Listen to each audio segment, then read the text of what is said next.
Olá participante, estamos dando início ao Mercado em Foco do mês de julho.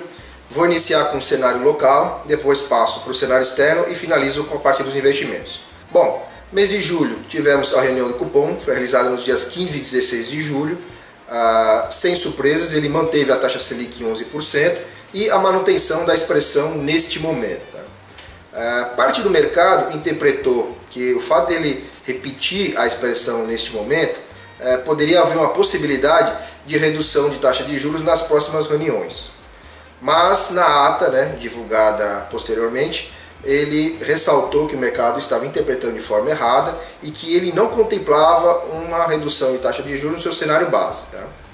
Outro fato relevante, no mês de julho também ele liberou 45 bilhões em compulsório para os bancos, e se justificou com os dados de inflação que vem mostrando um arrefecimento nos preços agrícolas atacado e que isso deve refletir também para o consumidor e também com as últimas elevações de taxa de juros que agora que deve refletir no mercado. Bom, nos Estados Unidos a economia continua mostrando consistência.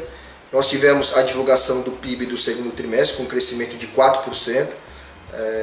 O fator relevante aí para esse crescimento foi o consumo das famílias que está retomando, principalmente o consumo de bens duráveis como eletrodomésticos e casas. No mês de julho esse consumo cresceu em torno de 14% e isso é o que vem ajudando o crescimento da economia americana. Na zona do euro, os dados de atividades apontam para um crescimento de 1% ao ano.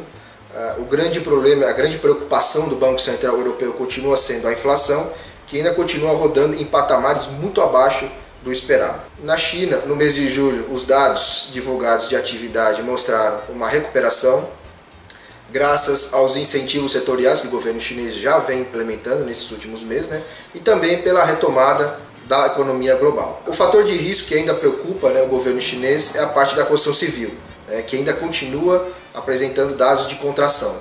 Ele já se dispôs a, se for preciso, vir com novos incentivos para a construção civil, e isso deve ser uma preocupação para os anos de 2015 e 2016.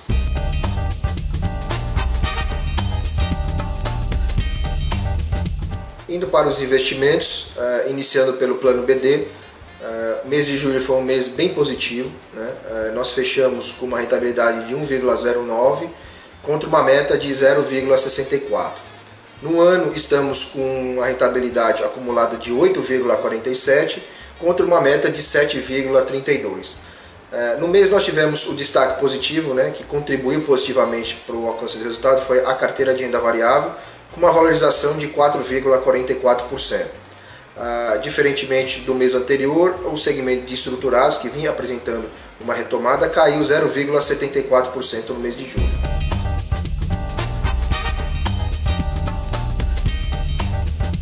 No plano CV também foi um mês bem positivo. Nós fechamos o mês com uma rentabilidade de 0,86 contra uma meta de 0,50. No ano estamos com uma rentabilidade acumulada de 7,11 contra uma meta de 7%.